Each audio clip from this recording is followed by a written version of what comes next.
Ku bawa para rentenir untuk menagih ke rumah mantan suamiku di depan istri baru dan keluarganya, dan ku bongkar rahasianya yang suka ngutang dan tak mau kerja.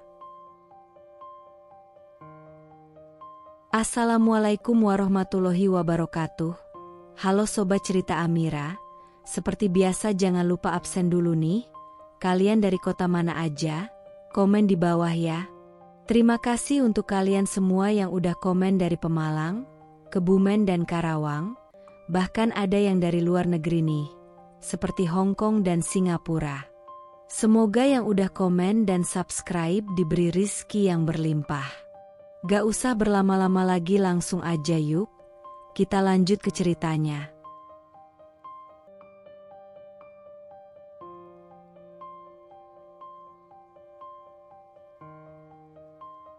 Aku dan Dimas menikah muda. Terlalu muda, kata orang. Tapi saat itu aku hanya tahu satu hal. Aku mencintainya, dan dia mencintaiku. Setidaknya, begitu kukira. Kami tidak punya pesta mewah.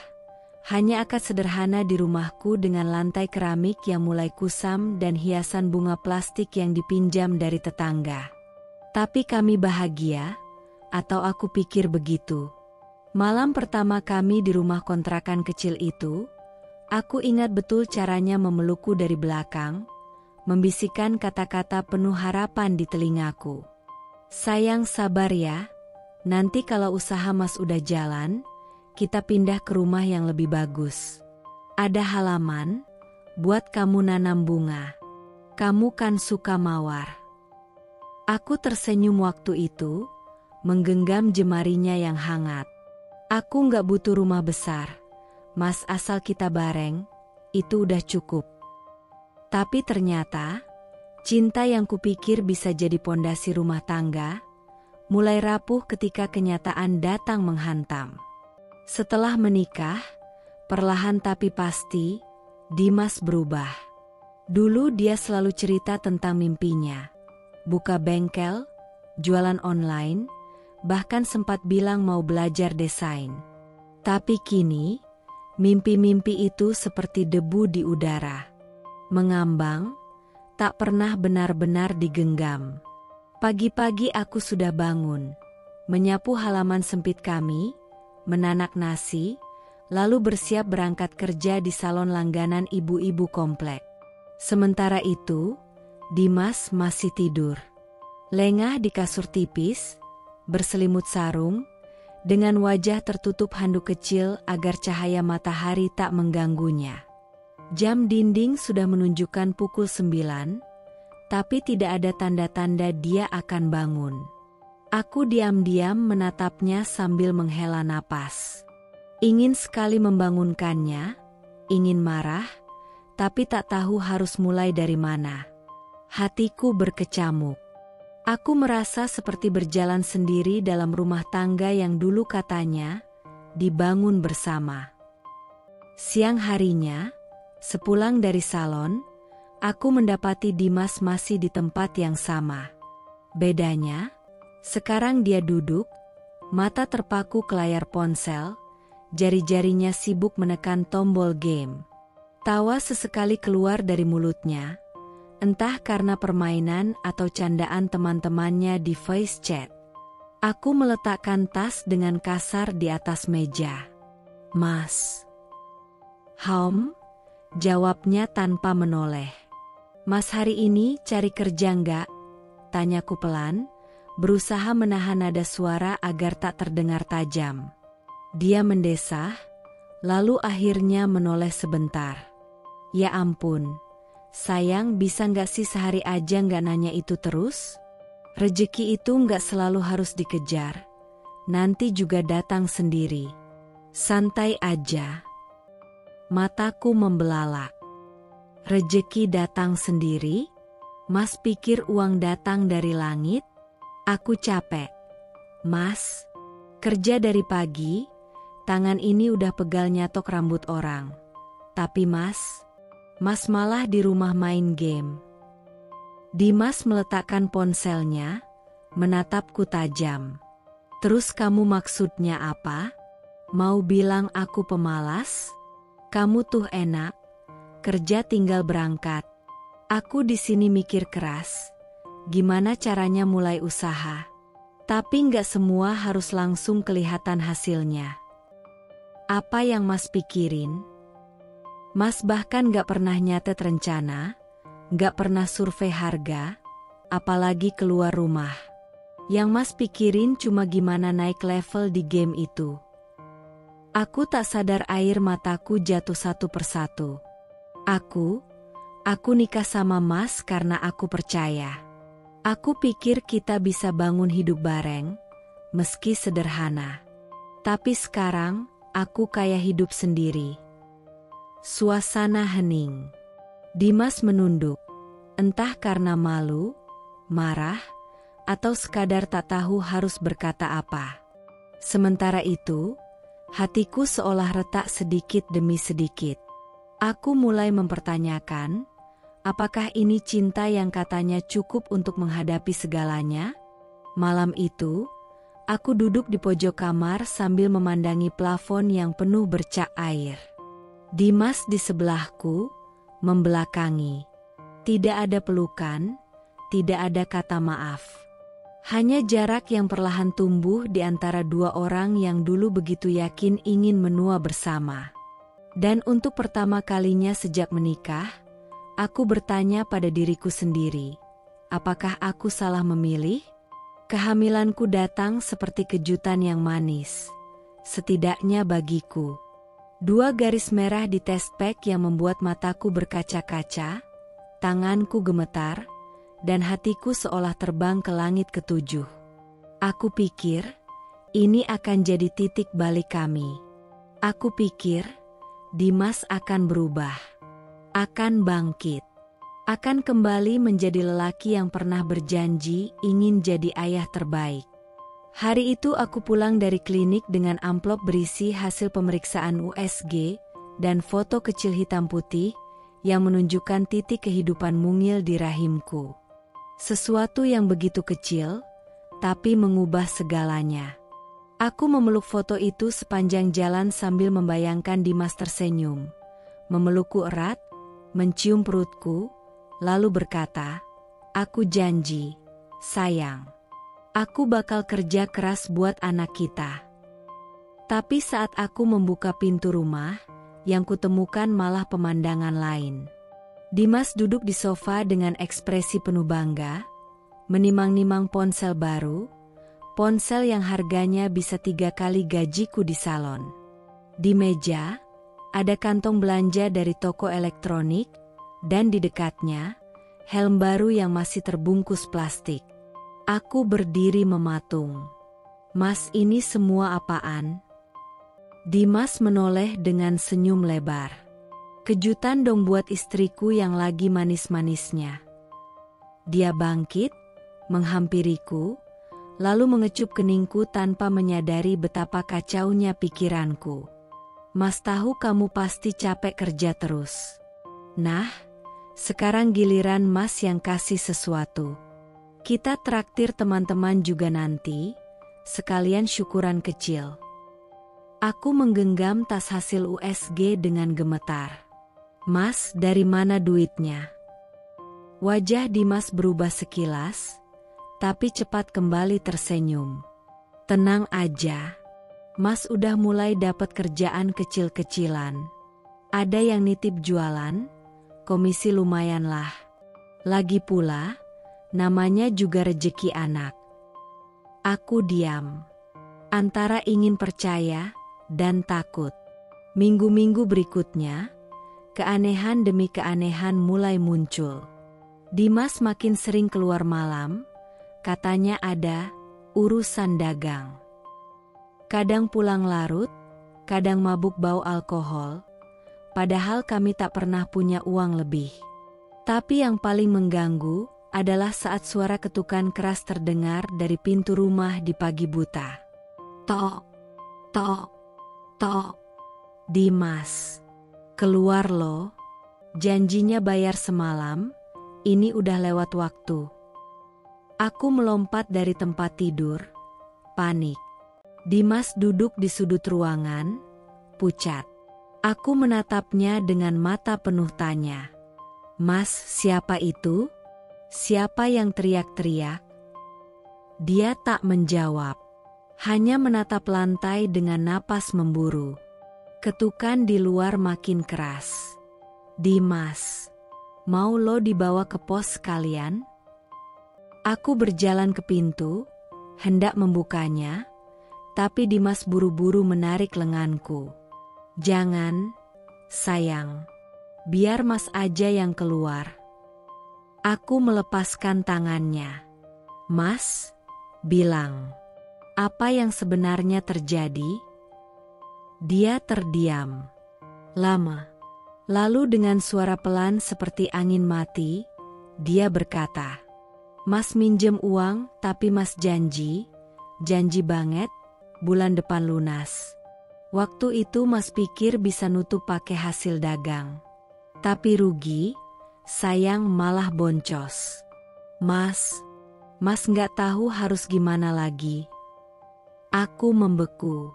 Seluruh tubuhku seperti dihantam palu. Kerentenir. "Mas?" Suaraku nyaris tak terdengar. Dia mengangguk. Aku terduduk di lantai, memegang perutku yang mulai membuncit. Kenapa? Kenapa Mas nggak bilang? Kenapa Mas berani ambil risiko sebesar itu? Tanpa ngomong sama aku. Dimas berlutut di hadapanku. Matanya merah. Aku takut, aku malu. "Kamu udah kerja keras.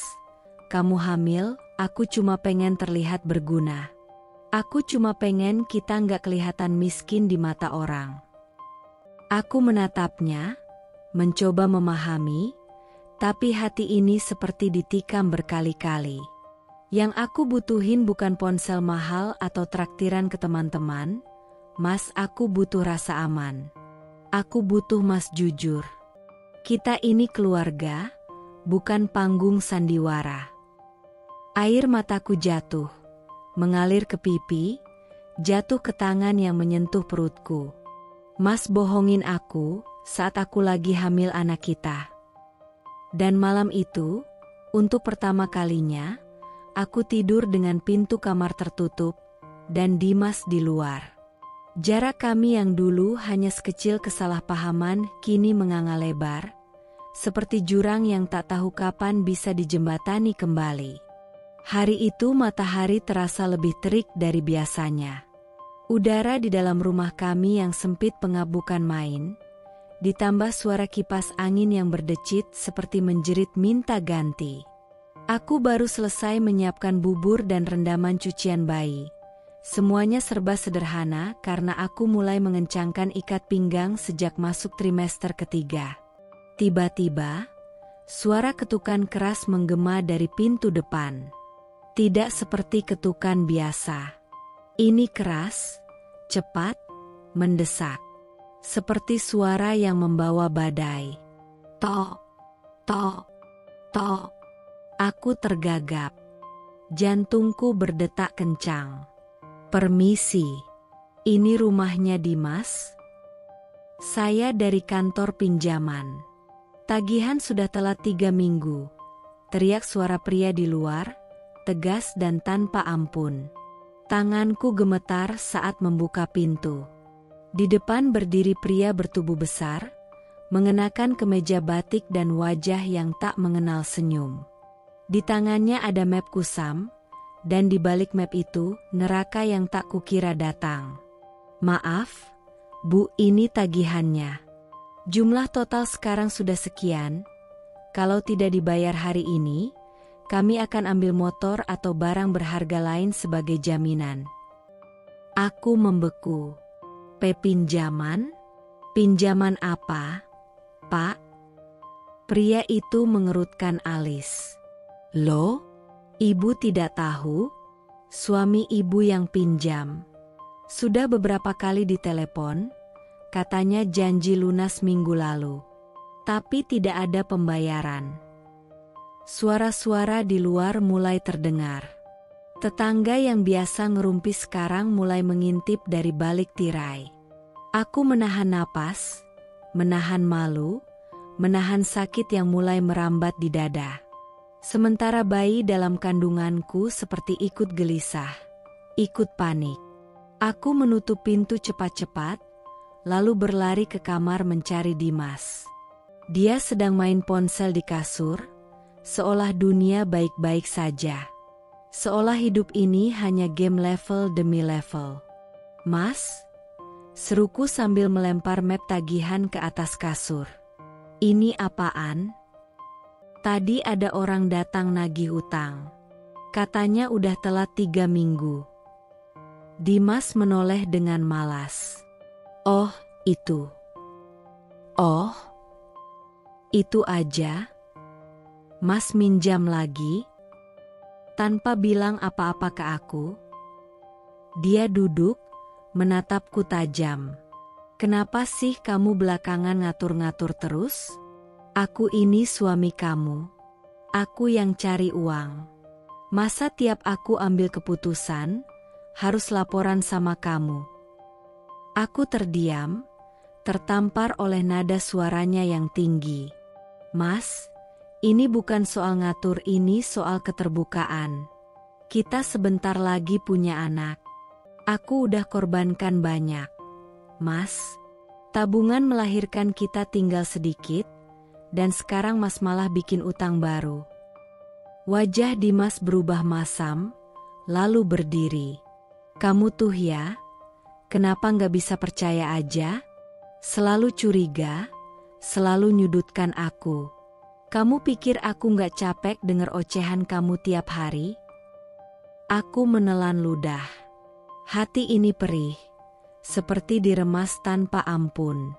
"Mas, aku cuma mau tahu kebenarannya. Apa susahnya jujur? Apa susahnya bilang dari awal kalau Mas butuh uang?" Dia menghela napas kasar, lalu mengambil map itu, melempar ke lantai. "Kalau kamu nggak bisa percaya, ya udah. Aku keluar aja, cari udara." Dan begitu saja, dia pergi, meninggalkan aku yang berdiri di tengah rumah, perutku besar, mataku basah, dan rasa cinta yang dulu begitu hangat kini terasa dingin seperti es. Beberapa hari kemudian, tagihan itu datang lagi. Aku diam-diam membuka tabungan yang kusembunyikan, uang yang kukumpulkan rupiah demi rupiah untuk biaya bersalin, untuk popok, untuk baju bayi, untuk hari yang seharusnya jadi hari paling bahagia dalam hidupku. Dengan tangan bergetar, aku menyerahkan uang itu kepada penagih. "Ini, Pak, untuk cicilan bulan ini," kataku sambil menunduk dalam-dalam, menahan rasa pahit yang menggumpal di tenggorokan. Dan di malam itu, saat aku memandangi foto USG bayi kami, aku menangis diam-diam. Bukan karena Dimas berbohong, tapi karena aku masih mencintainya, bahkan saat dia menyakitiku. Karena aku pikir, mungkin ini cuma fase. Mungkin nanti dia berubah. Mungkin cinta bisa menyembuhkan. Padahal, jauh di dalam hati kecilku yang mulai retak, aku tahu, cinta tanpa kejujuran adalah luka yang perlahan membusuk. Setelah anak kami lahir, hidupku berubah total.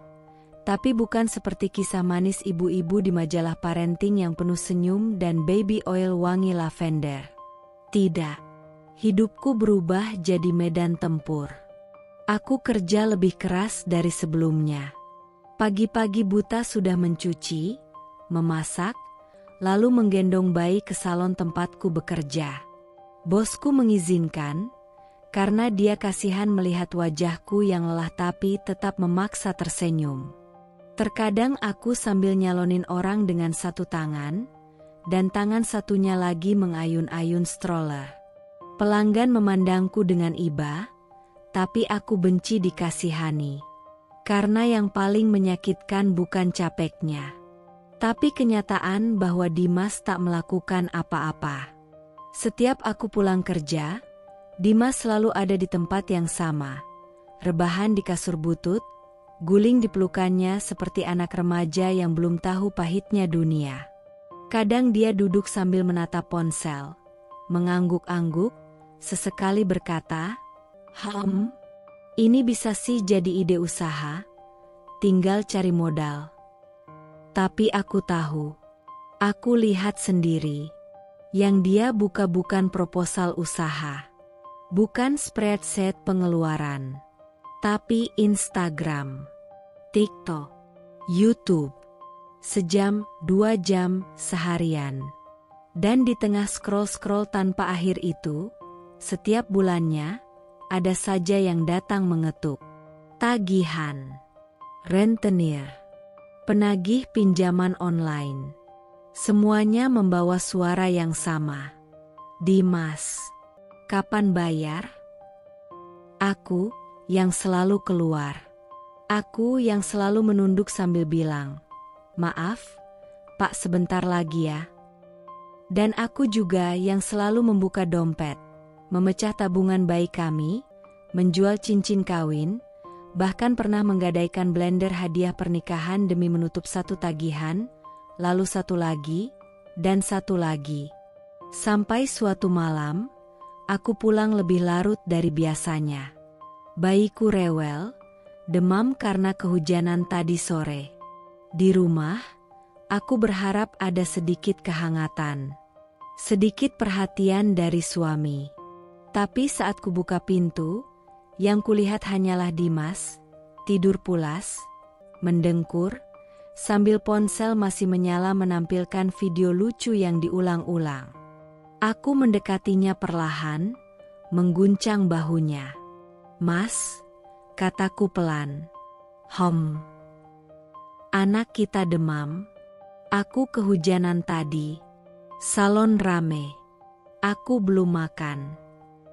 Dimas membuka mata setengah, lalu bergumam. Kenapa nggak beli makan aja? Uang ada kan? Aku menatapnya. Mata ini nyaris tak berkedip. Mas, itu uang buat beli obat anak kita. Aku udah kerja dari pagi, gendong anak kemana-mana. Tiap hari aku yang mikirin utang. Sementara Mas rebahan di sini, kayak nggak ada beban. Dimas duduk, wajahnya kesal. Ya Allah, kamu tuh kenapa sih? Bawa-bawa utang mulu? Aku ini lagi nyusun strategi usaha.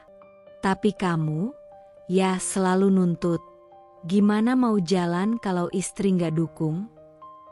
Aku tertawa lirih, tapi mata ini basah. Nyusun strategi? Tiap hari scroll TikTok sama lihat selebgram? Itu strategi, Mas? Yaelah, kamu tuh udah mulai kurang ajar ya, bentaknya. Kamu pikir gampang apa jadi laki-laki? Kamu enak, tinggal kerja. Aku yang mikir berat tiap hari. Aku memandangnya lekat-lekat, lalu berkata dengan suara nyaris bergetar. Mas, aku yang kerja. Aku yang ngurus anak. Aku yang bayar utang. Aku yang mikir. Mas cuma rebahan. Jangan dibalik, Mas. Aku ini perempuan, tapi aku yang jadi laki-laki dalam rumah ini. Dimas terdiam. Tapi diamnya bukan karena menyesal, melainkan karena kehabisan alasan. Malam itu aku menangis di pojok kamar, memeluk anakku yang demam, sambil menahan isak agar tak terdengar. Di luar, hujan turun deras. Seolah langit ikut sedih melihat aku yang berjuang sendirian dalam rumah yang dulu dibangun dengan janji manis. Tapi kini penuh kebohongan, penyesalan, dan luka yang makin dalam. Aku mulai bertanya pada Tuhan. Berapa banyak air mata yang harus kutumpahkan sebelum aku dianggap cukup kuat untuk pergi? 3 tahun berlalu. 3 tahun sejak aku memutuskan bertahan, berharap Dimas akan berubah. Bahwa suatu hari, dia akan tersadar. Tapi kenyataan seringkali lebih kejam daripada harapan. Anak kami, Naya, kini sudah bisa bicara. Rambutnya ikal seperti Dimas, matanya besar seperti aku. Setiap kali ia memanggil, Bunda, hatiku hangat, meski tubuh ini sudah lelah dan luka makin dalam. Aku masih bekerja, kadang sampai malam, kadang menggendong Naya kalau tak ada yang jaga. Dimas, masih sama. Masih menyusun strategi, entah strategi apa yang tak pernah jadi. Tapi aku diam. Aku tetap diam. Sampai malam itu, aku baru pulang dari salon. Langit mendung, tubuhku lengket karena seharian penuh keringat. Naya sudah tertidur di pangkuanku selama perjalanan pulang. Saat masuk rumah, suasana sepi. Dimas di kamar, ponsel di tangan, wajahnya fokus ke layar. Saat aku lewat, dia buru-buru taruh ponsel di bawah bantal. Tapi telat. Aku sempat lihat sekilas, nama yang tak kukenal muncul di layar. Sayang, kamu jangan capek-capek mikirin istrimu. Aku di sini kok buat nemenin kamu. Aku berdiri kaku. Jantungku berhenti berdetak sedetik. Mas itu siapa? Tanyaku datar. Dimas tampak panik. Hah? Siapa? Aku maju, mengambil ponsel dari bawah bantal. Kali ini aku tidak gemetar. Tidak gugup. Aku lelah. Kubuka layarnya, dan benar. Pesan-pesan mesra. Foto-foto selfie perempuan, wanita dewasa, berdandan rapi, memeluk anak kecil. Ada emoji hati. Ada panggilan, sayang. Ada kalimat, lebih enak ngobrol sama kamu, aku ngerasa dihargai. Aku terdiam. Lama. Mas, siapa dia? Tanyaku lagi, kali ini suaraku serak, tapi tetap tenang. Dimas berdiri. Sayang, aku bisa jelasin semuanya. Itu cuma temen ngobrol. Aku stres, aku ngerasa kamu udah gak peduli sama aku. Aku tertawa lirih. Gak peduli? Mas bilang aku gak peduli? Selama ini yang kerja siapa? Yang bayar utang siapa? Yang jagain anak siapa? Yang tahan sakit, tahan lapar, tahan capek, itu siapa? Mas? Wajah Dimas mulai pucat. Tapi dia masih mencoba membela diri. Dia tuh ngerti aku, sayang. Gak kayak kamu yang selalu marah, selalu nuduh. Dia kasih aku ruang buat jadi diri sendiri. Air mata menetes dari mataku. Bukan karena sedih, tapi karena muak. Dia ngerti kamu, wanita yang tahu kamu masih punya istri dan anak, tapi tetap tidur bareng kamu, itu yang Mas sebut ngerti. Dimas menunduk. Mas, aku ini manusia. Aku capek. Tapi aku tetap berdiri. Aku tetap jagain rumah ini. Aku tetap percaya Mas bisa berubah. Meski tiap hari aku dihancurin sedikit demi sedikit. Dia mendekatiku, mencoba menyentuh tanganku. Sayang, aku salah. Aku ngaku. Tapi aku janji, demi Allah, aku bakal berubah.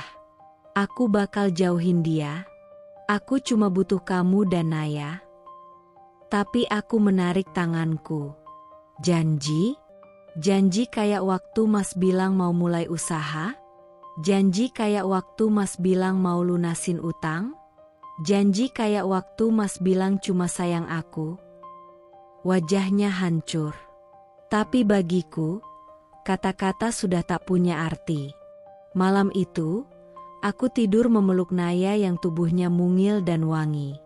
Aku tak menangis. Tidak lagi. Karena di dalam hati, aku tahu, kadang cinta tak cukup untuk mempertahankan yang tak ingin diperjuangkan. Dan sejak malam itu, hatiku tak lagi sama. Cinta yang dulu menyalakan harapan, kini hanya jadi sisa abu yang menghitamkan jiwa. Pada akhirnya, semua luka ada batasnya. Setelah semua janji kosong, semua air mata yang sudah habis, dan semua malam yang kuhabiskan sendirian menahan isak, aku tahu, cinta saja tak cukup. Hari itu, aku pulang dari salon lebih awal. Bukan untuk istirahat, tapi untuk menandatangani surat. Surat gugatan cerai. Tanganku dingin saat memegang pena. Tapi hatiku justru lebih tenang dari sebelumnya. Bukan karena aku tidak lagi mencintai Dimas, tapi karena aku sudah terlalu sering mencintainya, lebih dari aku mencintai diriku sendiri. Dimas menatap surat itu dengan wajah sinis. Dia tidak kaget, tidak juga bersedih. Hanya jadi gini cara kamu balas aku? Setelah semua yang aku korbankan? Aku menatapnya, tak percaya. Apa, Mas? Yang Mas korbankan apa? Dia berdiri, menepuk meja. Aku bertahan sama kamu padahal kamu bukan istri yang baik. Kamu terlalu keras. Sok ngatur. Gak ngerti peran istri itu seharusnya nurut sama suami. Suara Naya terdengar dari kamar. Ia menangis, mungkin karena mendengar teriakan ayahnya. Tapi aku tetap berdiri di situ, dengan dada berdebar dan mata berkaca-kaca. Mas, aku bertahan 3 tahun lebih dalam rumah ini. Dalam ketidakpastian, dalam pengkhianatan. Aku bertahan bukan karena lemah, tapi karena aku berharap. Tapi sekarang, cukup. Dimas mengerutkan dahi. Jadi kamu gugat cerai cuma karena aku hilaf? Kamu pikir kamu siapa? Perempuan kerja di salon, gaji pas-pasan, gak punya apa-apa. Tapi kelakuan kayak bos besar. Aku menelan ludah. Pedih. Mas, bukan soal aku siapa. Tapi soal aku sadar bahwa hidup bersama Mas hanya membuat aku kehilangan siapa diriku. Dan begitulah gugatan itu resmi dikirim. Kupikir semuanya akan selesai. Kupikir akan ada kedamaian setelah luka. Tapi ternyata badai belum berhenti. Beberapa hari kemudian, aku mulai mendengar bisikan dari keluarga Dimas. Dari tetangga. Dari grup keluarga besar yang tiba-tiba diam saat aku kirim salam. Ternyata, Dimas membalikkan cerita. Dia bilang, saya digugat karena istri saya matre. Dia nggak nurut sama saya. Dia maunya ngatur-ngatur terus, kayak kepala rumah tangga. Dia kerja terus, lupa kewajiban sebagai istri. Dan yang paling menyakitkan, saya terpaksa selingkuh. Istri saya dingin, gak pernah kasih saya perhatian. Kata-kata itu menyebar seperti racun. Masuk ke telinga ibu mertuaku, kakak-kakaknya. Bahkan ke tetangga yang dulu suka menitipkan cucian di salonnya. Suatu hari, aku datang ke rumah mertua untuk ambil sisa barang. Tapi sambutan yang kudapat hanyalah wajah penuh amarah. Ibu mertua menatapku tajam. Kamu perempuan kurang ajar. Dimas tuh anak baik. Kamu aja yang terlalu keras, terlalu sok. Istri harusnya patuh, bukan malah gugat cerai. Aku mencoba menjelaskan. Bu, tolong dengar dulu. Selama ini saya... Tutup mulut kamu, seru kakak iparku. Kamu istri durhaka. Gak tahu diri. Udah dikasih tempat tinggal, makan, hidup enak, malah nyeret nama keluarga ke pengadilan. Aku berdiri di tengah ruang tamu itu. Sendiri. Mata mereka semua tertuju padaku seperti hakim dalam ruang sidang yang sudah punya vonis, bahkan sebelum aku buka suara. Tak satu pun dari mereka yang tahu aku pernah jual perhiasan kawin untuk lunasi utang Dimas. Tak satu pun tahu aku kerja sambil bawa bayi karena tak ada uang untuk pengasuh. Tak satu pun tahu aku bertahan meski berkali-kali disakiti. Tapi tak apa. Aku tidak perlu pembelaan lagi. Karena aku tidak lagi mencari pengakuan. Malamnya, aku memandangi Naya yang sudah tertidur. Aku membelai rambutnya, membisikkan doa lirih. Maafkan Bunda, Nak, karena harus jadi durhaka demi menjaga hidupmu tetap utuh. Biar semua menyalahkan Bunda. Tapi kamu akan tahu suatu hari nanti bahwa Bunda tidak pergi karena menyerah, tapi karena sudah cukup disakiti. Belum genap 6 bulan sejak surat cerai kami sah di pengadilan, aku mendengar kabar yang membuat perutku terasa seperti ditinju dari dalam.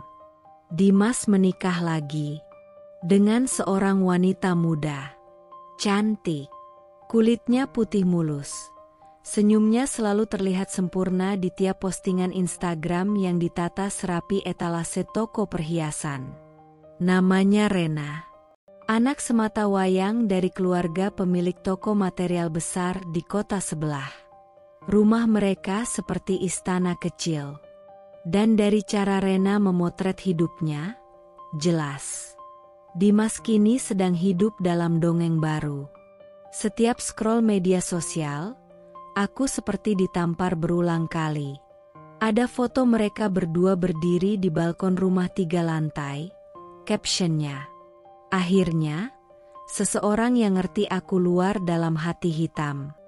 Ada komentar dari teman-temannya. Fix, Dimas glow up karena Rena. Jodoh gak kemana, bro, yang dulu MAH bye. Aku menatap layar ponselku. Sambil menyuapi Naya bubur hangat yang sudah mulai dingin, aku hanya bisa menarik napas dalam, pelan, agar tidak pecah. Mas, kamu gak cuma lukai aku, tapi kamu juga hina semua perjuangan yang pernah aku korbankan untuk kamu. Semua yang dulu tak pernah bisa Dimas berikan sendiri, kini dia nikmati. Mobil, rumah, liburan, bisnis kecil-kecilan, yang jelas modalnya bukan dari kerja kerasnya. Semua itu, yang dulu katanya, belum rejeki kita, sayang, sekarang datang begitu saja, karena perempuan lain. Bahkan anak kami, Naya, ikut kena imbasnya. Suatu hari dia bertanya polos saat melihat foto di HP tetanggaku. Bunda, itu ayah?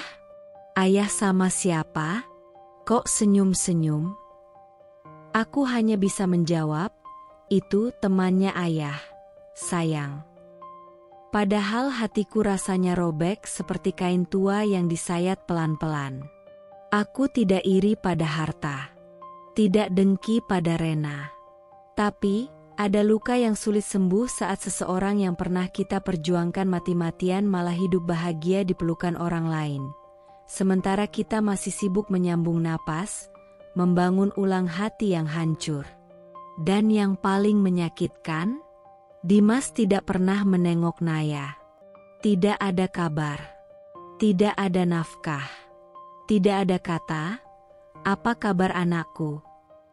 Yang ada hanya foto-foto bahagia yang terus bermunculan. Seolah masa lalunya tak pernah ada. Seolah aku dan Naya tak pernah jadi bagian hidupnya. Sampai suatu malam, aku menangis sendirian. Bukan karena masih cinta, tapi karena aku merasa seperti barang rusak yang dibuang setelah tak lagi bisa dipakai. Tapi di tengah tangis itu, Naya yang belum mengerti apa-apa memelukku dan berkata, "Bunda jangan sedih. Naya kan ada di sini." Dan saat itu aku sadar, aku memang sudah kehilangan suami. Tapi aku masih punya sesuatu yang jauh lebih besar. Harga diri, dan anakku, cinta yang tak akan pernah mengkhianati. Kupikir setelah cerai, penderitaan akan berkurang. Kupikir luka hanya perlu waktu untuk sembuh. Tapi ternyata, masa lalu bisa menghantui, bahkan ketika kita sudah berani melepaskannya. Hari itu, suasana salon sedang ramai. Pelanggan sedang antri cerambat, ada yang minta dikeriting, dan aku sedang sibuk memotong rambut ibu-ibu langgananku yang cerewet tapi baik hati. Tiba-tiba, brak, pintu salon terbuka keras. Dua pria bertubuh besar masuk tanpa permisi, wajah mereka keras, sorot matanya tajam seperti ingin menelan siapa saja yang ada di ruangan. "Apa benar ini tempat kerja Ayla?" Salah satunya bertanya dengan nada tinggi. Aku menoleh, bingung dan kaget. "Saya Ayla. Ada yang bisa saya bantu?" Salah satu dari mereka melemparkan selembar kertas lusuh ke meja depan. "Ini bukti. Dimas utang pakai nama kamu. Gak bisa ngeles." Aku gemetar. "Apa?" "Tapi, saya udah cerai. Kami udah gak ada hubungan apa-apa lagi." "Di KTP masih istri," bentak pria yang satunya. "Nama kamu masih tercantum di data. Jadi kamu ikut tanggung jawab. Gak bisa kabur." Beberapa pelanggan langsung terdiam. Ada yang menutup mulut, ada yang saling pandang dengan tatapan geli, kasihan, atau bahkan jijik. Salah satu asisten salon mendekat dan membisik, "Kak, kita jadi malu." "Gimana ini?" Aku merasa dunia berputar. Tubuhku lemas. Napasku memburu. Tanganku gemetar saat membuka kertas itu, dan benar saja. Pinjaman tunai puluhan juta, atas nama Ayla Ramadhani, dengan tanda tangan yang mirip milikku, tapi jelas dipalsukan. Air mataku hampir jatuh di depan semua orang. Aku gak tahu soal ini. Aku sama sekali gak tahu," bisikku pelan, seperti sedang berbicara pada diriku sendiri. "Gak peduli. Minggu depan lunasin atau bersiap dijemput." Ancam mereka sebelum keluar begitu saja, meninggalkan aroma aib dan ketakutan. Setelah mereka pergi, suasana salon hening. Beberapa pelanggan pura-pura mengecek ponsel, lalu pamit dengan alasan mendadak. Pemilik salon mendekatiku. Suaranya dingin, tapi mencoba sopan. "Ayla, maaf ya. Ini bukan soal benci kamu. Tapi kamu ngerti kan, ini tempat usaha. Kalau kamu bawa-bawa masalah pribadi sampai begini, susah buat kami bertahan. Kita harus jaga nama baik." Aku hanya bisa menunduk. "Apa aku bakal dipecat?" tanyaku, meski jawabannya sudah bisa kutebak. Dia tak menjawab langsung. Tapi sorot matanya cukup bicara. Aku pulang dengan langkah gontai. Naya kupeluk erat. Kupandangi wajah mungilnya yang belum mengerti apapun tentang dunia yang kejam ini. Dan malam itu, aku menangis, tapi bukan karena sedih saja. Tapi karena aku marah. Marah pada Dimas. Marah pada sistem yang membuat namaku tetap tertempel di hidupnya, meski aku sudah melepaskannya. Marah pada diriku sendiri, karena pernah percaya. Keesokan harinya, aku mulai cari tahu soal hukum, soal pemalsuan tanda tangan, soal bagaimana cara melindungi nama dan masa depanku sendiri. Karena kali ini, aku tidak mau diam. Aku tidak akan lari. Aku akan melawan. Aku sudah terlalu sering diam, terlalu sering mengalah. Tapi kali ini, aku tidak akan jadi korban lagi. Setelah rentenir-rentenir itu datang ke tempat kerjaku dan hampir membuatku kehilangan satu-satunya penghasilan, aku tahu, sudah waktunya aku melawan. Malam-malam yang dulu kuisi dengan tangis diam-diam, kini berubah jadi malam-malam yang kulalui dengan laptop menyala, buku catatan terbuka, dan pulpen yang tak berhenti menari. Aku mulai mengumpulkan semuanya. Bukti, jejak, sisa-sisa kejahatan yang dulu kulalui dengan pura-pura buta. Aku buka kembali pesan-pesan lama di ponsel. Bukti chat dari Dimas yang menyuruhku transfer ke temannya tanpa penjelasan.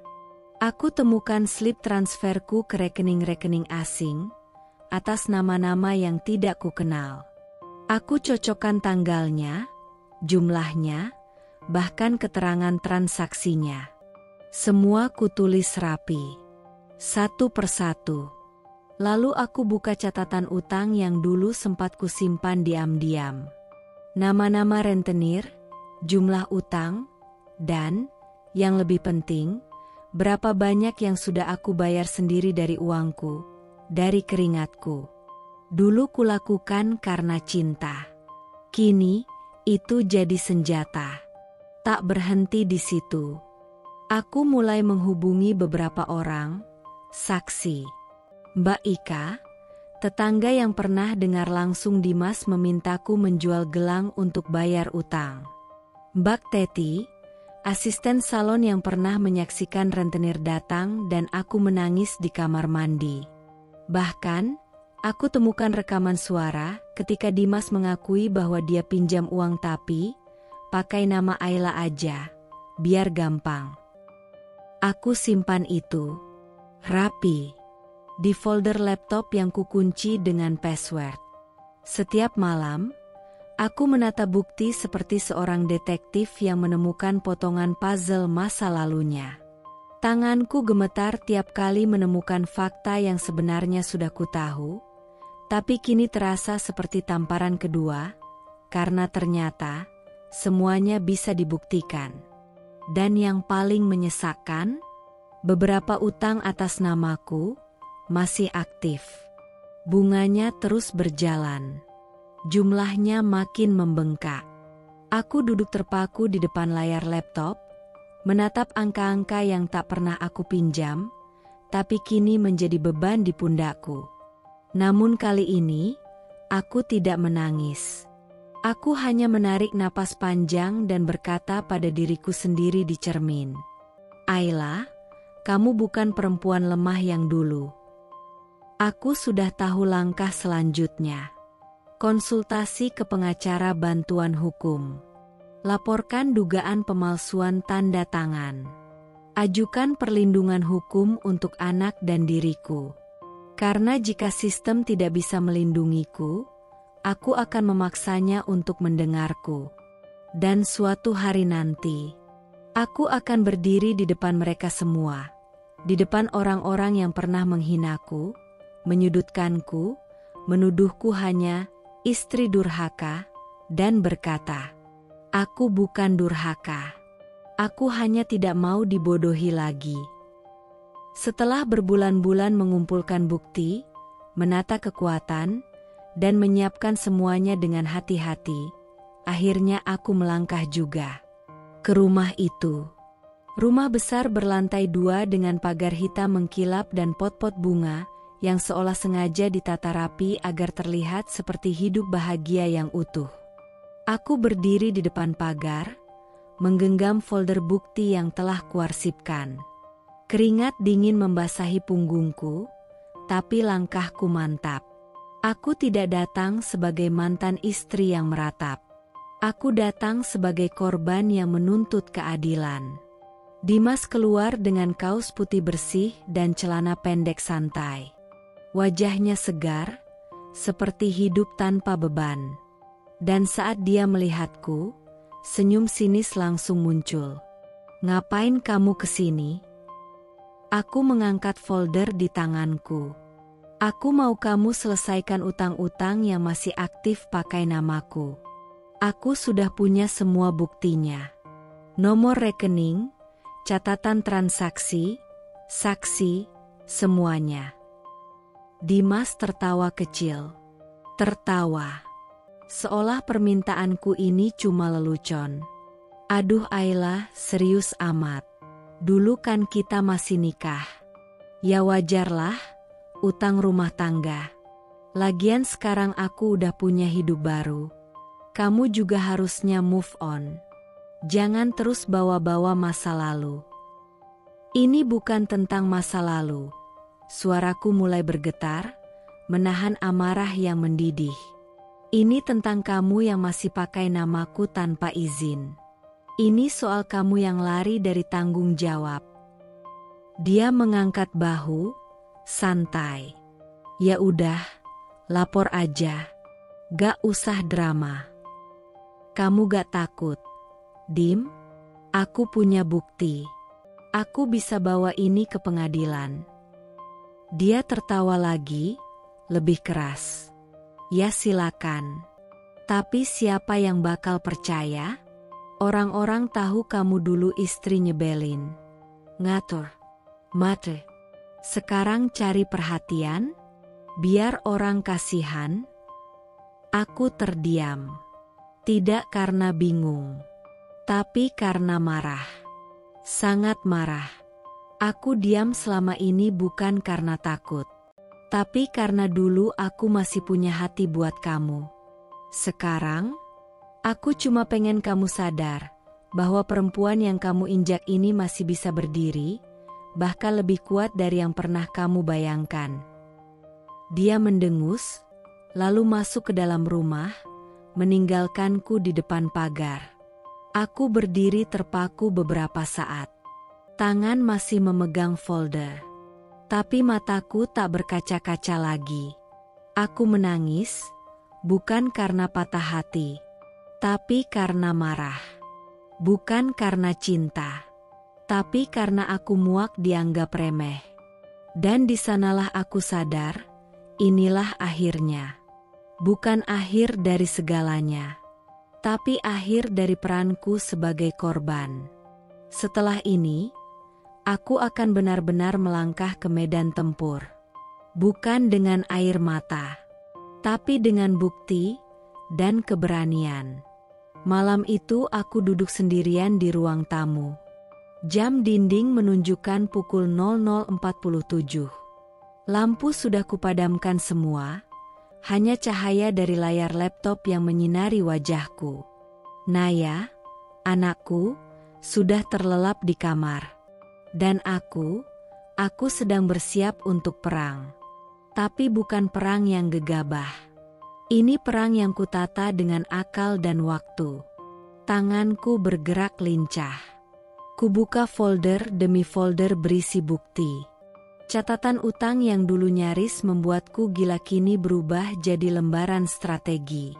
Semua transfer, voice note, tangkapan layar, bahkan bukti saat Dimas menggunakan namaku untuk pinjaman semua kini tertata rapi. Aku bisikan pada diri sendiri pelan, nyaris seperti mantra. Kamu pikir aku gak bisa apa-apa? Dim, sekarang lihat. Satu-satu aku bangun jalan untuk menjatuhkan kamu. Langkah pertama, belajar hukum. Setiap malam setelah kerja, setelah anak tidur, aku pelajari undang-undang perlindungan konsumen, pasal-pasal soal pemalsuan identitas, hingga hukum perdata soal tanggung jawab utang pasangan suami istri. Kupahami semua.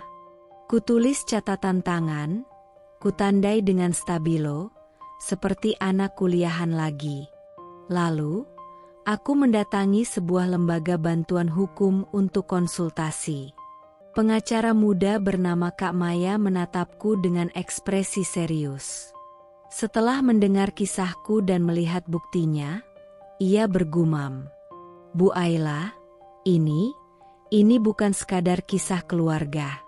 Ini bisa masuk ranah hukum pidana kalau ibu mau bawa serius.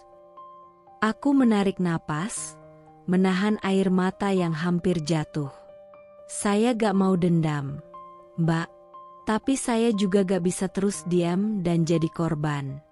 Saya cuma mau dia bertanggung jawab. Saya cuma mau dia tahu, Saya bukan perempuan lemah yang dia tinggalin dulu. Kak Maya tersenyum kecil, menepuk bahuku. Dan sekarang waktunya Ayla yang bicara. Langkah kedua, aku bangkit secara ekonomi. Berbekal tabungan sedikit demi sedikit, kutambah dengan uang hasil lembur di salon, aku nekat buka salon sendiri. Kecil, sederhana, tapi penuh harap. Kutempelkan nama, Salon Ayla, dengan huruf besar-besar di depan pintu kaca. Awalnya hanya 1-2 pelanggan. Tapi pelayanan terbaik, ditambah cerita Ayla yang pernah jatuh tapi bangkit, membuat salonku mulai ramai. Seorang pelanggan pernah berkata dengan mata berkaca-kaca setelah potong rambut, "Mbak Ayla, saya dengar kisah Mbak dari teman. Saya juga korban rumah tangga. Tapi lihat Mbak begini, saya jadi semangat hidup lagi." Aku hanya tersenyum, tapi dalam hatiku bergemuruh. Ini baru awal. Aku belum selesai. Langkah ketiga, mendekati para rentenir. Mereka dulu yang datang ke tempat kerjaku, teriak-teriak, mempermalukanku. Tapi sekarang, aku yang akan mendatangi mereka. Satu persatu, kuhubungi dengan pesan suara. "Pak, saya Ayla, dulu istri Dimas. Saya tahu Dimas masih utang sama Bapak, dan mungkin Bapak masih ngerasa saya yang tanggung jawab. Tapi sekarang saya udah cerai, dan saya punya rencana. Mau uang Bapak balik? Saya tahu caranya. Tapi ini harus ikut aturan saya. Bersih, tapi efeknya pedas." Beberapa membalas sinis. "Loh, bukannya dulu kamu yang bayarin? Kok sekarang nyuruh-nyuruh?" "Ah udahlah, paling juga drama." Tapi aku tidak gentar. Aku kirim satu file PDF berisi bukti bahwa semua utang itu bukan atas namaku, tapi atas nama Dimas, dengan tanda tangan dan bukti suara. Lalu satu persatu mulai membalas dengan nada berbeda. "Kamu punya semua ini dari kapan? Berarti selama ini dia nipu kita juga ya? Ayo, Bu, saya ikut." Aku bentuk grup WhatsApp diam-diam. Namanya ku beri, "Tagih Dimas, jangan Ayla." Di sana ada 5 rentenir, 2 mantan rekan bisnis Dimas, dan 1 penagih freelance. Semua mulai bercerita, bagaimana Dimas meminjam uang atas nama istri, bagaimana dia berjanji, lagi nunggu investor, bagaimana dia berkilah, masih proses balik nama usaha. Dan di satu titik, ada satu pesan yang membuatku menatap layar lama. "Bu, kami dulu salah. Kami minta maaf pernah teriak-teriak di tempat kerja Ibu. Sekarang kami tahu siapa sebenarnya yang menipu." Tanganku gemetar saat membalas. Saya gak mau kalian minta maaf. Saya mau kalian ikut bantu saya. Bantu dengan cara yang benar. Kita selesaikan ini. Tapi caranya akan dia kenang seumur hidupnya. Malam itu, aku duduk di kursi salonku sendiri, memandang keluar jendela, memeluk Naya yang tertidur di pelukanku. Rambutnya harum, wajahnya damai. Dan aku tahu, aku sudah tidak sendiri. Aku punya tekad. Aku punya bukti. Aku punya kebenaran. Dan untuk pertama kalinya dalam hidupku, aku punya kekuatan. Tunggu aku, Dimas. Kau pikir kau sudah menang. Tapi pertunjukan baru saja dimulai. Hari itu langit mendung. Tapi halaman rumah Rena justru penuh balon dan dekorasi warna pastel. Ada badut, kue 3 tingkat, dan tenda besar dengan kursi-kursi berenda emas. Musik anak-anak berdenting pelan, anak-anak tertawa, Orang dewasa sibuk saling menyapa dan pamer tas mewah. Aku berdiri di luar pagar. Dengan dress polos warna krem, makeup tipis, dan rambut diikat sederhana. Tapi sorot mataku tajam, tegas, tak gentar. Di tanganku, sebuah map kuning berisi bukti. Di belakangku, berdiri Kak Maya pengacaraku. Dan 4 orang pria berpakaian rapi, beberapa dari mereka adalah rentenir yang dulu datang ke salunku. "Bu, yakin ini caranya?" tanya Kak Maya pelan. Aku mengangguk. Dia menghancurkan harga diriku di depan umum. Sekarang, saatnya dia merasa apa yang pernah aku rasakan. Kami masuk. Seorang satpam hendak mencegah, tapi Kak Maya hanya mengangkat ID hukumnya dan berkata tenang. "Kami tamu undangan keluarga. Kami tidak akan bikin keributan. Hanya ingin menyampaikan sesuatu kepada Tuan Dimas." Begitu masuk, semua mata memandang. Beberapa kenal wajahku. Beberapa membisikkan sesuatu. "Itu mantan istrinya Dimas, ya? Ngapain dia kesini?" Aku tetap tenang. Di tengah keramaian, kulihat Dimas sedang tertawa bersama beberapa kerabat. Di sampingnya, Rena, dengan gaun mahal dan riasan flawless, sedang menggendong anak kecil dengan mahkota kertas. Mereka tampak sempurna. Tampak seperti keluarga bahagia. Sampai Dimas melihatku. Wajahnya langsung berubah. Senyumnya lenyap. "Ayla, ngapain kamu kesini?" Suaranya cukup keras untuk membuat beberapa tamu menoleh. Aku mendekat, langkahku mantap. "Aku datang menjemput Naya. Kamu sendiri yang bilang dia boleh ikut ulang tahun adik tirinya, kan?" Rena berdiri dari kursinya. Wajahnya menegang. "Tapi ini acara keluarga. Kenapa kamu bawa-bawa orang?" Aku menatapnya tenang. Karena aku sudah lelah dianggap seolah aku ini benalu dalam hidup kalian.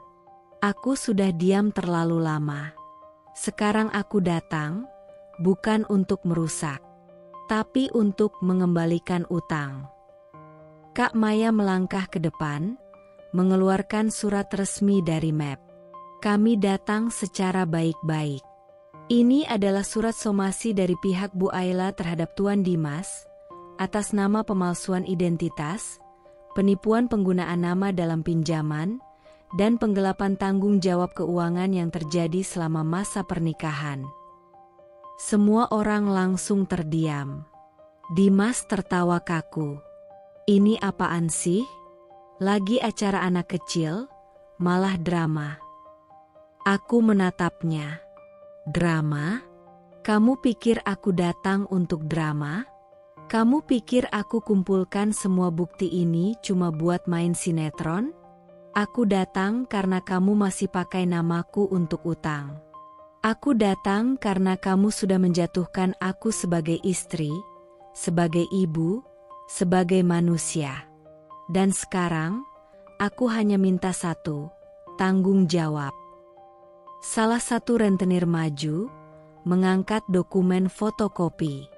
"Pak Dimas, ini tanda tangan Bapak di atas nama Bu Ayla. Kami dulu nagih ke dia. Ternyata Bapak yang main belakang. Sekarang kami ikut dia. Kami mau uang kami balik dari yang benar-benar ngutang, Bapak."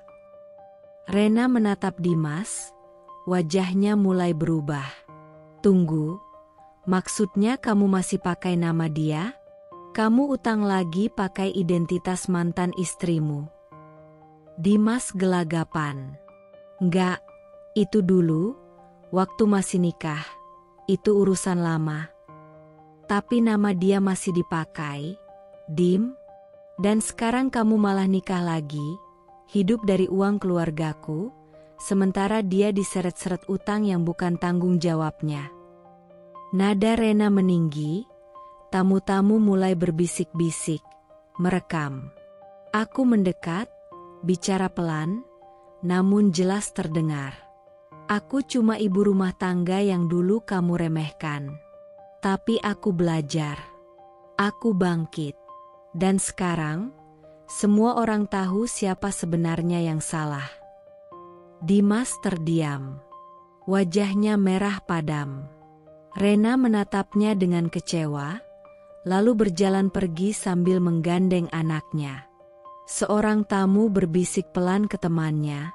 Pantes, dari dulu hidupnya mewah tapi istrinya yang dulu kerja mati-matian. Kak Maya menyerahkan surat somasi itu langsung ke tangan Dimas. Lalu berkata, "Kami beri waktu 7 hari. Atau kasus ini lanjut ke pengadilan." Aku berbalik.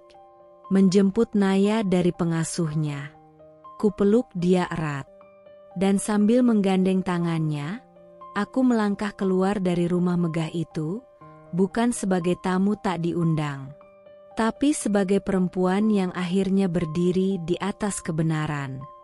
Langit siang itu cerah, tapi hatiku justru mendung. Bukan karena takut, tapi karena aku tahu, ini langkah terakhir untuk membebaskan diriku sepenuhnya. 3 mobil berhenti di depan rumah megah bergaya Eropa milik Rena dan Dimas. Di depan gerbang, karpet merah membentang. Balon, bunga segar, dan denting musik klasik mengalun pelan dari dalam. Aku turun dari mobil pertama. Dress panjang hitam sederhana dengan syal tipis di leher. Makeupku ringan, tapi tajam. Wajahku tenang, tapi mataku penuh api. Di belakangku, satu persatu turun para rentenir. Ada Pak Rudi, Pak Leo, dan Bu Wina, semua berpakaian rapi, tapi ekspresi mereka jelas. Marah, kecewa, dan siap menuntut. Di tangan mereka, map-map berisi salinan kwitansi, surat perjanjian, dan foto-foto dokumen utang. Kita masuk pelan-pelan. Biar mereka tahu rasanya dihantam diam-diam di tengah pesta. Bisikku pada Pak Rudi. Dia mengangguk mantap. Kami melangkah masuk. Suara musik langsung melambat, nyaris berhenti. Tamu-tamu yang sedang menyantap hidangan mulai saling pandang. Ada yang menutupi mulut. Ada yang membelalakkan mata. Bahkan seorang ibu sempat menjatuhkan gelas jusnya. Lalu, senyap. Dimas berdiri di ujung aula, dengan jas abu-abu dan dasi hitam. Rena di sampingnya, menggendong anak. Mereka baru saja hendak memotong kue ulang tahun. Begitu melihatku, Dimas membeku.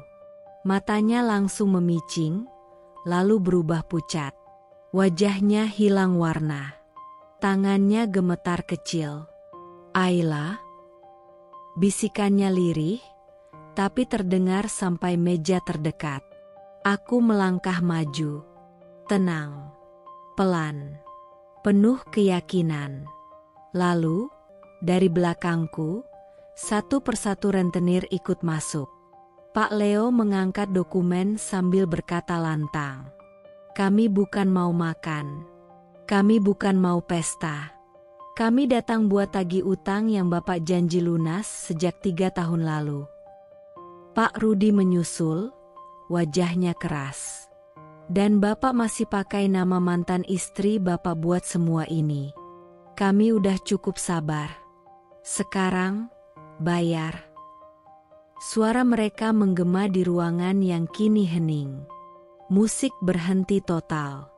Seorang kerabat Rena memandang tak percaya. "Utang? Bukannya dia pebisnis sukses?" Bu Wina menyela, mengangkat fotokopi. "Ini buktinya. Nama mantan istrinya dipakai buat minjam sana-sini. Dia yang ditagih. Dimas yang enak-enakan nikah lagi, hidup mewah, seolah-olah gak pernah punya tanggung jawab." Aku menatap Dimas. Wajahnya sudah tak lagi marah, tapi panik. Rahangnya mengatup, keringat membasahi pelipisnya. Dia melihat sekeliling, tapi semua mata kini tertuju padanya. Rena menoleh padanya dengan wajah dingin. Ini benar? Kamu masih utang? Dan pakai nama dia? Dimas mencoba tersenyum kaku. Sayang, ini gak seperti yang... Diam, bentak Rena, kali ini suaranya pecah. Selama ini kamu biarin dia yang bayar? Sementara kamu tidur di kasur empuk ini tiap malam? Aku melangkah maju, lalu berdiri tepat di depan Dimas. Kulihat ke matanya. Dalam, tegas. Kamu pikir aku akan terus diam? Kamu pikir kamu bisa lari dari semuanya cuma karena kamu nikah lagi? Hari ini, semua tahu. Hari ini, kamu telanjang di depan semua yang kamu tipu. Tanganku mengambil satu lembar kwitansi dan menempelkannya di dadanya. Ini satu dari 15 bukti utang yang kamu tinggal ke aku. Aku bayar. Aku yang ditagih. Aku yang dihina. Sekarang, aku gak minta maaf. Aku minta kau bayar semuanya. Di sini. Di depan semua yang kamu banggakan. Dimas membuka mulut, tapi tak ada suara keluar. Lalu, satu suara dari kerumunan terdengar. Saya tahu kamu, Mas. Dulu jualan properti ke teman saya. Gak beres juga. Iya, aku pernah dengar. Pindah-pindah kerja, utang sana-sini. Satu demi satu bisikan berubah jadi gumaman. Dimas seperti kehilangan pijakan. Aku berbalik. Menggandeng tangan Naya yang sedari tadi berdiri di belakangku. Diam. Kita pulang, Nak. Rena memandangi kami, lalu mendekat dan berkata pelan padaku. Terima kasih, karena kamu datang hari ini. Sekarang aku ngerti siapa sebenarnya yang aku nikahi. Aku hanya menatapnya tenang. Lebih baik tahu sekarang, daripada saat sudah terlambat. Dan saat aku melangkah keluar dari pesta itu, aku tahu. Ini bukan tentang balas dendam lagi. Ini soal kebenaran yang akhirnya berdiri tegak. Tanpa amarah, tanpa drama berlebihan, hanya satu hal, keadilan. Di tengah pesta ulang tahun yang semula riuh dan mewah, suasana kini berubah jadi tegang. Lampu gantung yang tadinya bersinar hangat, kini terasa silau dan dingin. Musik sudah lama berhenti. Anak-anak sudah digiring ke area belakang oleh pengasuh. Yang tersisa di aula besar itu, hanyalah bisik-bisik penuh rasa ingin tahu. Dan Dimas yang masih berdiri mematung. Aku menatap panggung kecil di ujung ruangan. Panggung yang tadi digunakan badut dan MC acara anak-anak. Kini, aku naik ke atasnya. Langkahku mantap. Kakiku bergetar sedikit, bukan karena takut.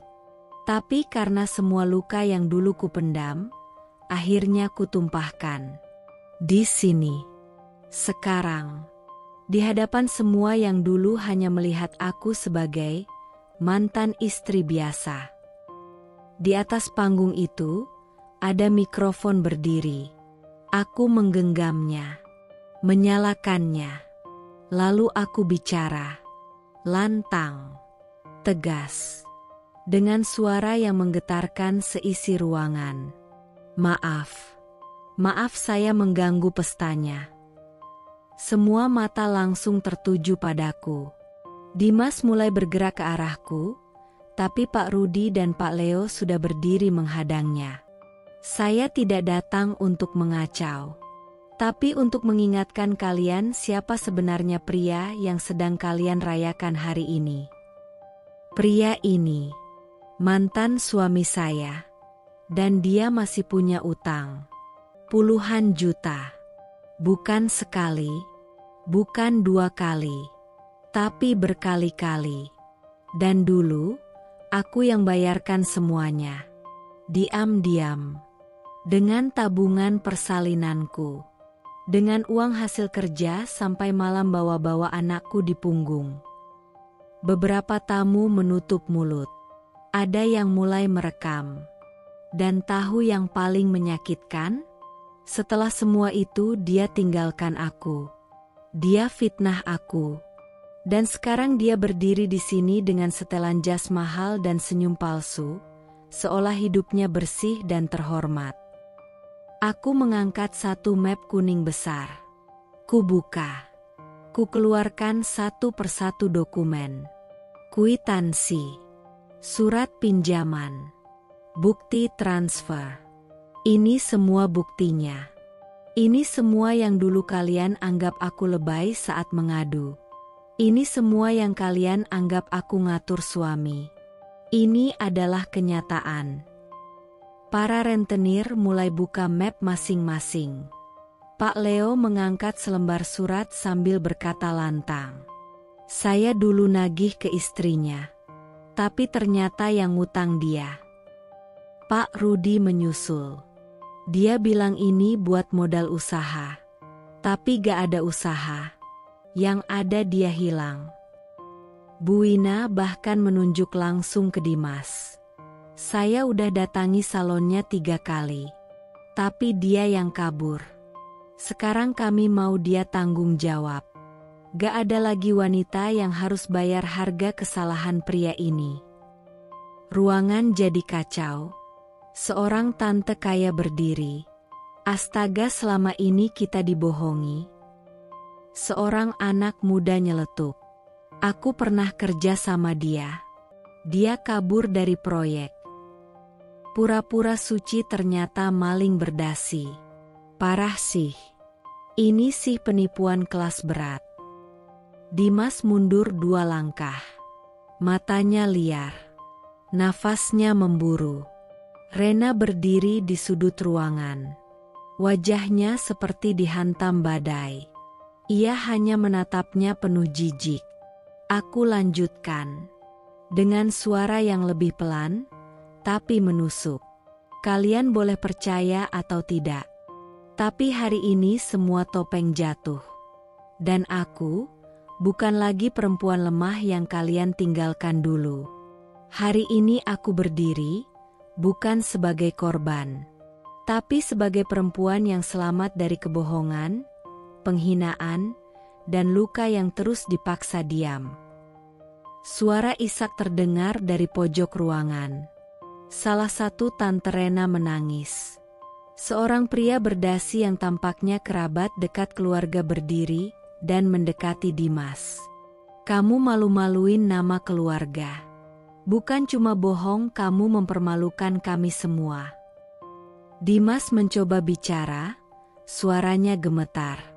Tapi aku cuma butuh waktu. Waktu? 3 tahun kamu habiskan dengan lari dari tanggung jawab, sekarang kamu minta waktu. Teriak Rena, air matanya mengalir. Kamu bukan cuma nipu Ayla, kamu nipu aku, kamu nipu semua orang di sini. Aku menghela napas. Lalu, dengan tenang, meletakkan mikrofon itu kembali. Kubungkukan badan sedikit ke arah tamu-tamu. Terima kasih atas waktunya. Sekarang kalian tahu siapa yang sebenarnya berdiri di samping kalian selama ini. Lalu aku turun dari panggung. Kakiku tetap tenang, meski hatiku berdegup kencang.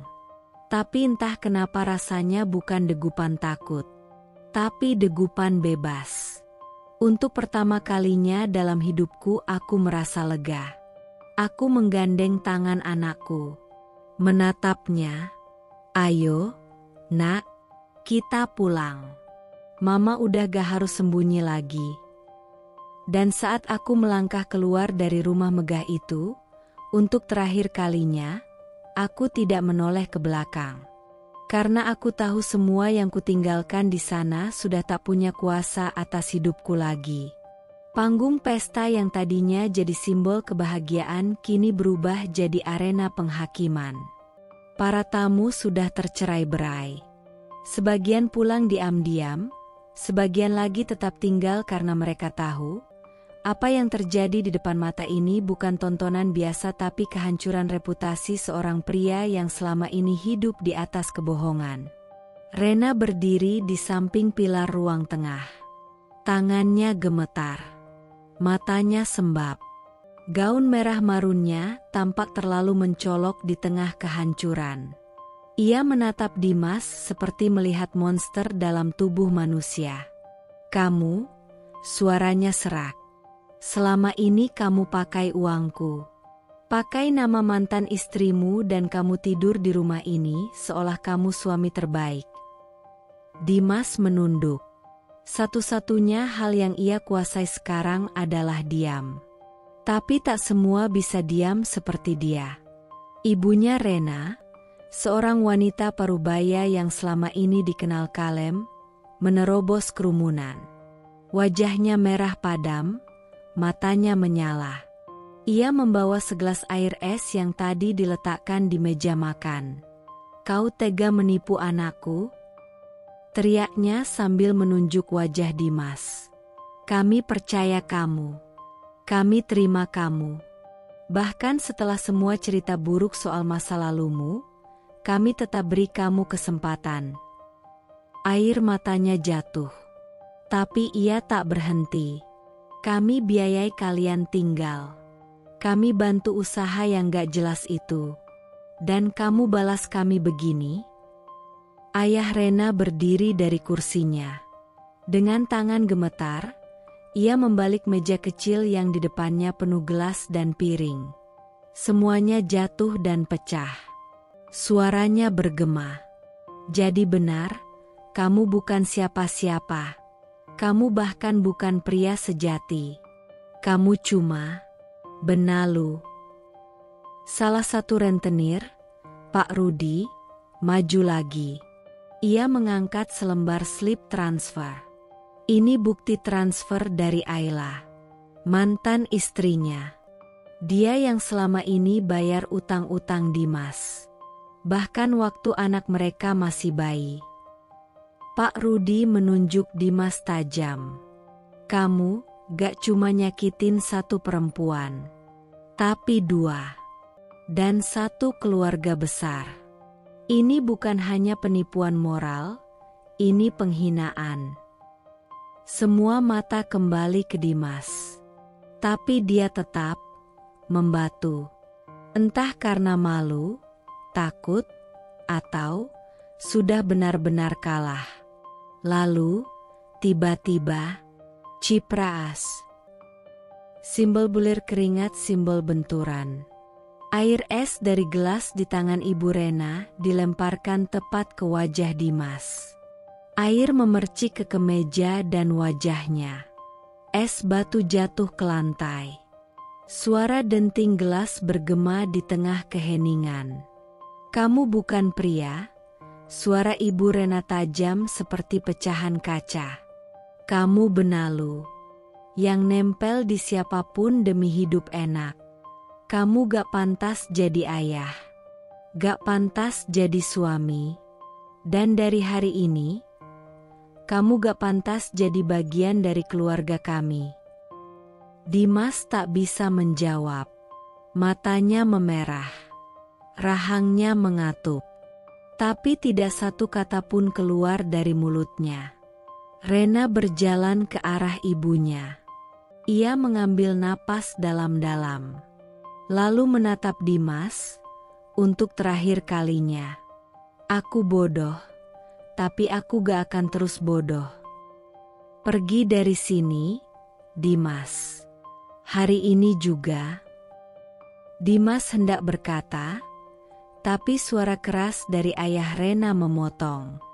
"Satpam, keluarkan dia dari rumah ini, sekarang."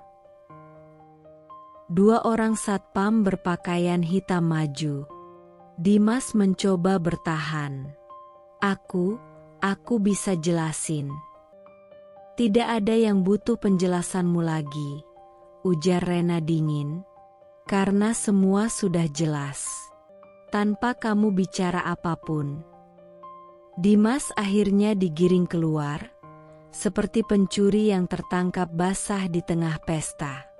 Wajahnya basah, kemejanya kusut. Harga dirinya tertinggal di lantai yang penuh pecahan gelas dan reputasi. Di sudut ruangan, Ayla hanya berdiri. Ia tak perlu berkata apa-apa lagi. Kebenaran sudah bicara untuknya. Ia menunduk hormat pada orang-orang yang melihatnya. Lalu menggandeng Naya yang duduk di dekat pintu. Sebelum pergi, Rena sempat mendekatinya. Terima kasih, karena datang. Karena membuka mataku. Ayla mengangguk. Matanya lembut. Aku juga dulu percaya dia. Sampai aku sadar, cinta gak boleh bikin kita buta terus. Rena menahan air mata, mengangguk pelan. Ayla menggandeng anaknya, dan keluar dari rumah itu dengan tenang.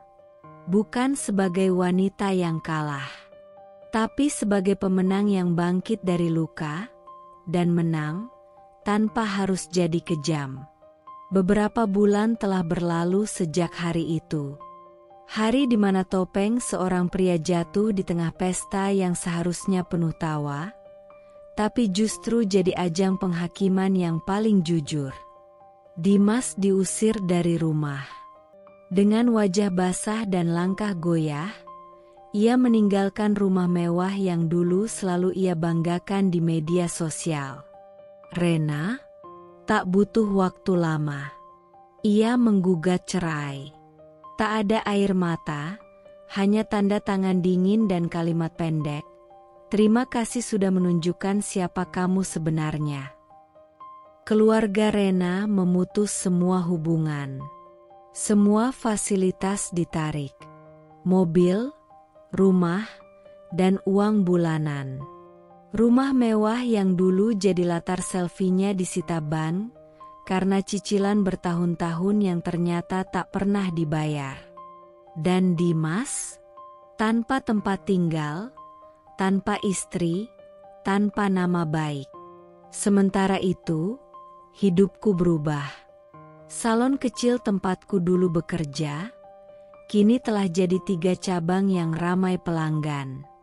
Ada satu di pinggir kota, satu di tengah mal, dan satu lagi dekat sekolah Naya, anakku. Pelanggan datang bukan hanya karena pelayanan, tapi karena cerita. Karena setiap wanita yang masuk, tahu bahwa aku bukan hanya pemilik salon, tapi perempuan yang pernah hancur, lalu bangkit dengan kepala tegak. Naya tumbuh sehat dan ceria. Ia sudah sekolah sekarang. Pagi-pagi kami biasa sarapan sambil mendengar lagu favoritnya. Lalu aku antar ke sekolah dengan motor baru hasil kerja keras sendiri. Tak ada lagi tekanan. Tak ada lagi tangis diam-diam di kamar mandi. Tak ada lagi pertanyaan, aku salah apa? Kini, yang ada hanya ketenangan dan senyum kecil yang tak pernah kupaksakan.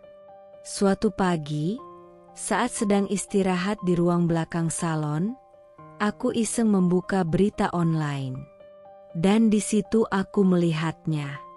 Pria pengangguran ditangkap karena penipuan berkedok bisnis online. Modus, menjual barang fiktif dengan profil palsu. Dimas Nugroho, 33 tahun, sebelumnya sempat viral dalam kasus dugaan utang dan penipuan keluarga mertua. Aku membaca pelan-pelan. Foto buramnya ditampilkan. Matanya kosong. Wajahnya lusuh. Tak ada lagi jas mahal, senyum percaya diri, atau pose penuh gaya. Yang tersisa hanya sisa dari apa yang dulu pernah ia rusak sendiri. Aku tidak tertawa. Aku tidak mencaci. Aku hanya tersenyum pelan. Karma gak pernah salah alamat. Cuma kadang, dia suka mampir belakangan. Gumamku, ku biarkan berita itu terlewat. Karena bagiku, itu bukan kemenangan. Kemenanganku bukan karena dia jatuh, tapi karena aku sudah tidak peduli. Kini hidupku bukan tentang siapa yang menyakitiku dulu, tapi tentang siapa yang ingin ku sayangi sekarang, diriku sendiri dan anakku. Karena ternyata, hidup memang tak selalu adil, tapi selalu tahu cara menyeimbangkan segalanya. Kesimpulan dari cerita ini yaitu, dalam diam, aku memendam luka, bertahun-tahun jadi tameng atas kegagalan seorang pria yang bahkan tak mau berjuang untuk keluarganya. Aku dibakar oleh pengkhianatan, difitnah, dan ditinggalkan demi citra dan kemewahan semu yang ia kejar dari wanita lain. Tapi hari itu, di pesta megah yang ia banggakan, kebenaran yang selama ini ia sembunyikan akhirnya kubongkar habis-habisan. Di depan istri barunya, keluarganya, dan semua tamu yang memujanya, ia tak bisa lagi bersembunyi di balik topeng suami sempurna. Semua utangnya, semua kemalasannya, dan semua kebohongannya terbuka lebar. Karma tak pernah salah alamat. Ia kehilangan segalanya, istrinya, martabatnya, tempat tinggalnya. Sedangkan aku, yang dulu dianggap tak berguna, kini berdiri tegak sebagai wanita mandiri yang tak lagi sudi menanggung dosa orang yang tak tahu malu. Kini aku tahu, aku tak kalah. Aku hanya sabar menunggu waktu yang tepat untuk membuatnya tersungkur dengan cara paling elegan.